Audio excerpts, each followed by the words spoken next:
L'un des nombreux problèmes avec le mensonge est que si les gens commencent à réaliser que vous mentez et que vous ne voulez pas l'admettre, vous devez continuer à mentir, dans une tentative pathétique de dissimuler vos mensonges. Nulle part cela n'est aussi évident qu'avec la dawa. Dawa est tromperie. Il y a quelques jours à peine, j'ai posté une vidéo sur un jeune converti à l'islam qui expliquait ce qu'il avait entendu des dawagandistes à propos de la relation de Mohammed avec Aïcha.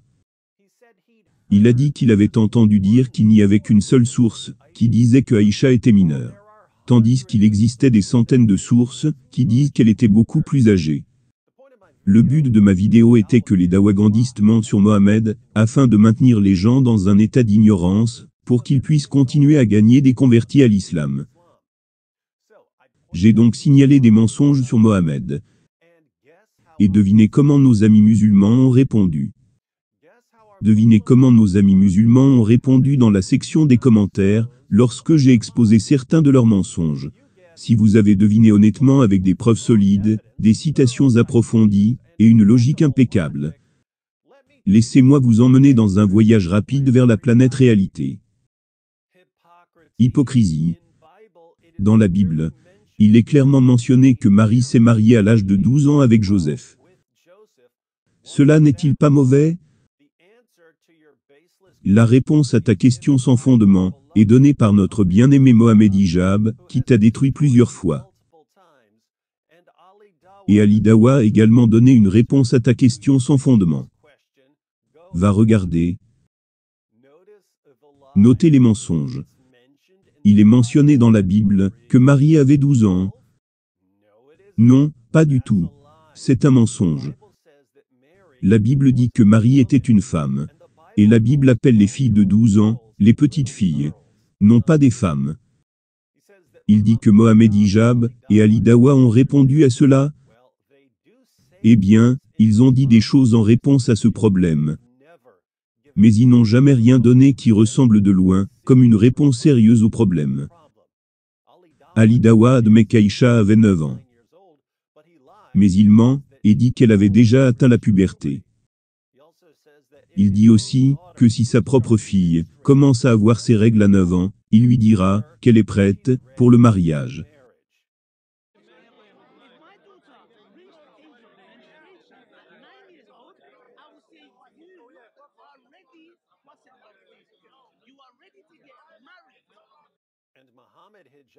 Et Mohammed Hijab admet que le Coran autorise les rapports sexuels avec des filles prépubères.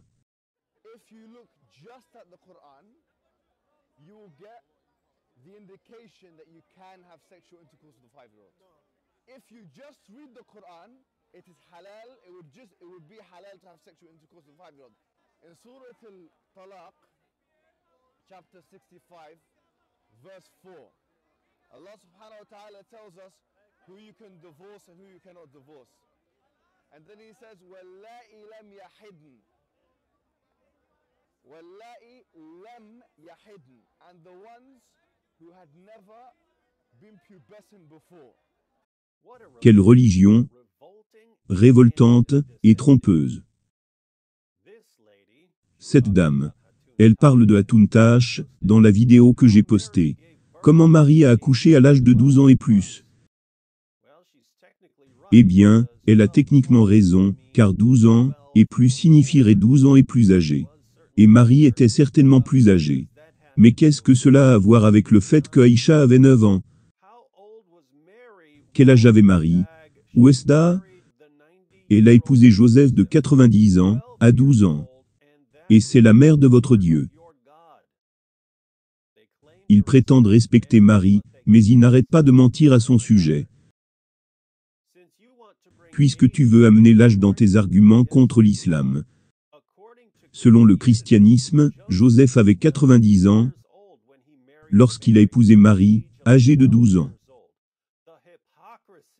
Votre hypocrisie et celle de vos fans est incroyable.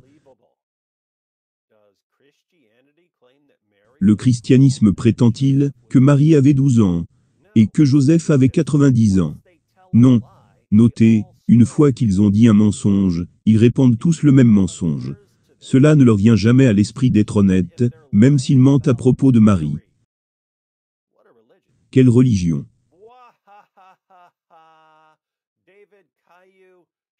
David Caillou aurait dû savoir, Marie 12 ans, et Joseph 90 ans. Rebecca avait 3 ans, lorsqu'elle épousa Isaac. Nous avons donc maintenant le mensonge sur Marie, le mensonge sur Joseph, et le mensonge supplémentaire sur Rebecca et Isaac. Voilà ce que Mohammed a fait à ses partisans. Ils deviennent tellement désespérés de défendre sa relation avec une fille prépubère qu'ils commencent à voir de la pédophilie partout. Et ils veulent accuser tout le monde de pédophilie. Que dit réellement la Bible sur l'âge de Rebecca? Eh bien, elle ne donne pas d'âge précis pour Rebecca. Mais Rebecca, à plusieurs reprises est appelée une jeune femme, avant d'épouser Isaac. Abraham envoie son serviteur pour trouver une femme pour Isaac. Le serviteur répond, peut-être la femme ne voudra-t-elle pas me suivre dans ce pays-ci? Quel genre d'épouse recherchait-il? Une bambin? Non, une femme. Et Abraham confirme qu'il parle d'une femme.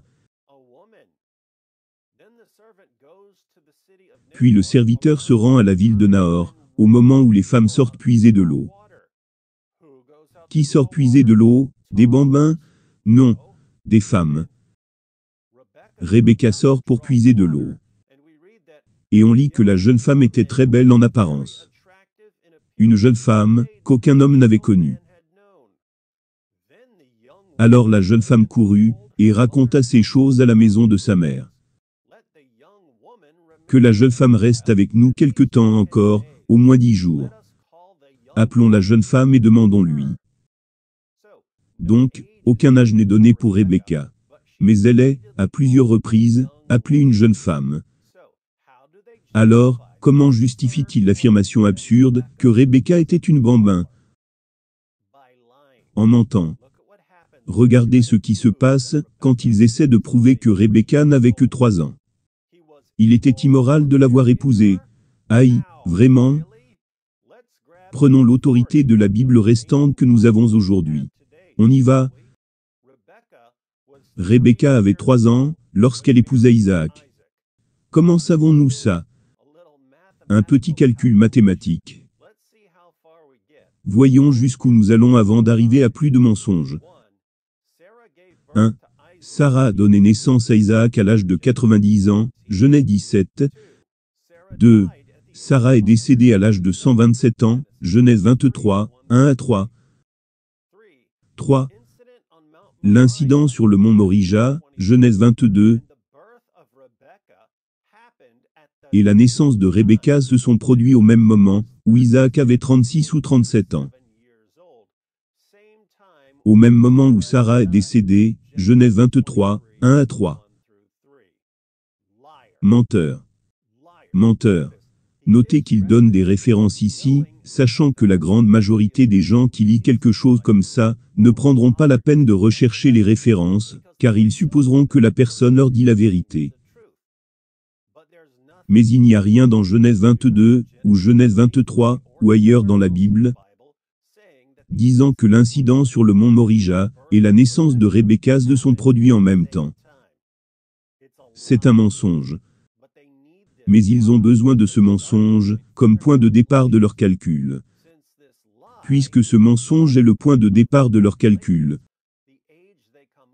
l'âge qu'ils trouvent est basé sur un mensonge total. Cela est suffisant pour réfuter le mensonge, mais regardez la source suivante.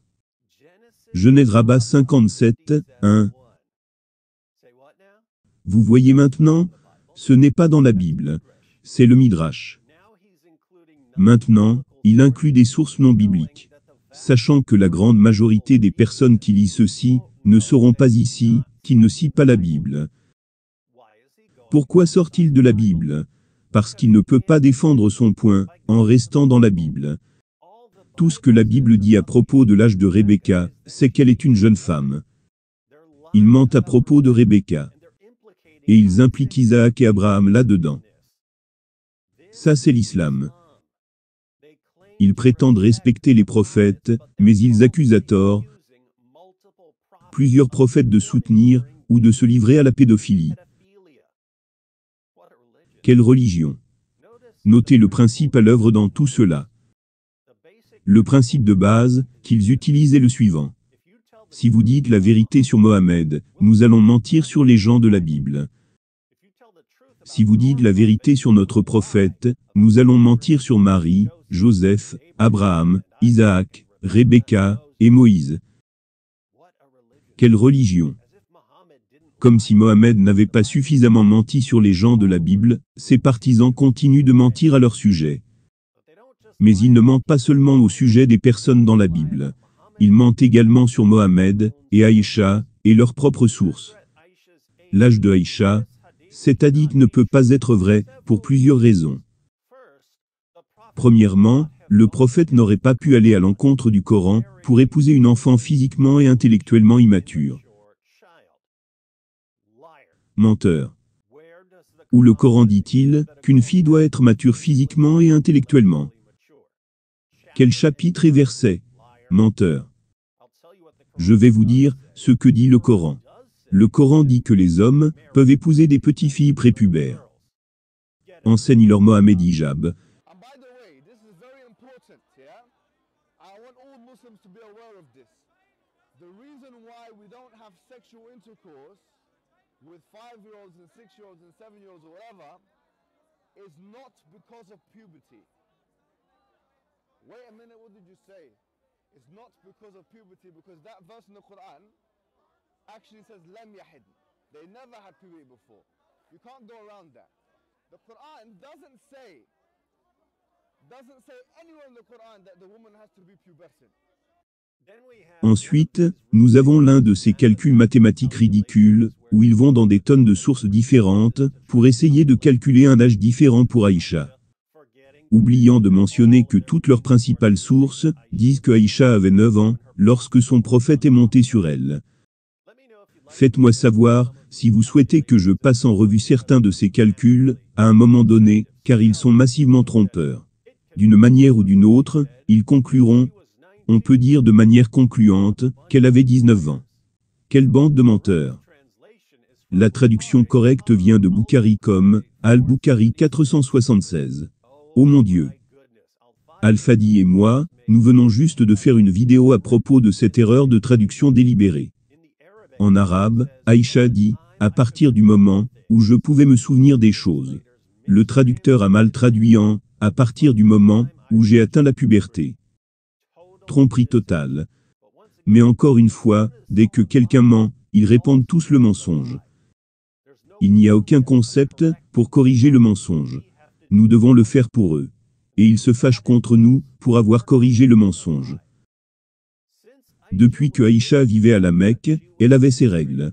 Sahih Bukhari 1650. Aïcha a dit « J'avais mes règles quand je suis arrivé à la Mecque. » Vous voyez ça? Aïcha a quitté la Mecque quand elle était enfant. Mohammed l'avait déjà épousée. Des années plus tard, elle retourna à la Mecque. Il s'agit ici de son retour à la Mecque, des années plus tard. Mais cet individu prétend qu'elle dit qu'elle avait atteint la puberté quand elle vivait au départ à la Mecque. Menteur. Aïcha était engagée avant cela. Le prophète l'a épousée. Et deuxièmement, la puberté précoce était courante à l'époque. Lis les livres historiques, si tu es éduqué. Dans le Coran, il place le mariage seulement à l'âge de la puberté. Le Coran place le mariage à l'âge de la puberté? Menteur. Quel chapitre et verset? Enseigne-leur, Mohammed hijab.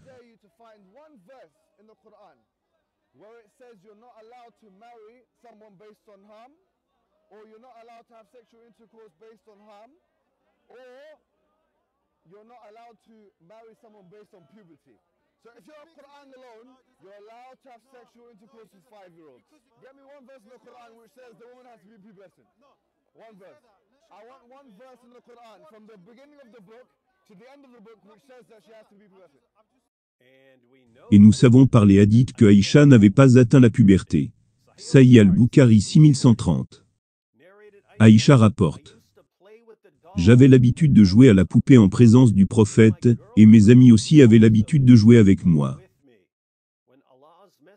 Quand l'apôtre d'Allah entrait dans ma demeure, elles se cachaient, mais le prophète les appelait pour qu'elles reviennent jouer avec moi. Jouer avec des poupées ou avec des images similaires est interdit, mais ce fut autorisé à Aïcha à ce moment, car c'était une petite fille qui n'avait pas encore atteint l'âge de la puberté. Aïcha n'a jamais été forcée de se marier. Et aussi elle voulait de notre prophète. Elle avait 6 ans quand Mohammed l'a épousée. Elle le voulait. En fait, c'est elle qui a flirté avec lui. Une fillette de 6 ans, flirtant avec Mohammed, comment flirtait-elle avec lui? Notre prophète a fait un rêve sur Aïcha, venant avec des anges en robe de soie verte, et très jolie. Et les anges ont dit à notre prophète, c'est ta femme dans cette vie, et dans l'au-delà. Elle a flirté avec lui dans son rêve. Quand il rêvait de la fille de 6 ans de son meilleur ami. Pourquoi blâmez-vous notre prophète? Il ne pouvait pas s'en empêcher. Cette petite fille de 6 ans le tentait, dans son rêve. Voyez-vous ce que la dawa fait aux gens? Après avoir été conditionnés pendant des années, à mentir et à accepter des mensonges, il n'y a plus de concept de parler véridiquement. La stratégie globale de la dawa moderne est de lancer autant de mensonges que possible aux gens, sur plein de questions différentes, que personne ne peut répondre à tous les mensonges. Lorsque vous signalez un fait simple à propos de Mohammed, à savoir qu'il a eu des rapports sexuels avec une fillette prépubère de 9 ans, la stratégie de la dawa consiste à vous lancer tellement de mensonges que vous finissez par abandonner. Ils veulent que tout le monde se noie dans une mer de mensonges. Parce que si vous vous noyez, il est difficile de se concentrer sur le point correct que vous avez soulevé à l'origine, à savoir que Mohammed a eu des rapports sexuels avec une fillette prépubère de 9 ans. Dawa est tromperie. L'a toujours été, le sera toujours. Et que feront les dawagandistes maintenant que j'ai exposé encore plus de leurs mensonges, à propos de Mohammed, Aïcha, Marie, Joseph, Abraham, Isaac, et Rebecca, et le Coran? Ils inonderont la section des commentaires avec plus de mensonges. Ils ne peuvent tout simplement pas s'arrêter. Car ils adorent un Dieu qui se vante d'être le meilleur des trompeurs. Faites attention à ce que vous adorez, mesdames et messieurs, au risque que vous deveniez comme ça.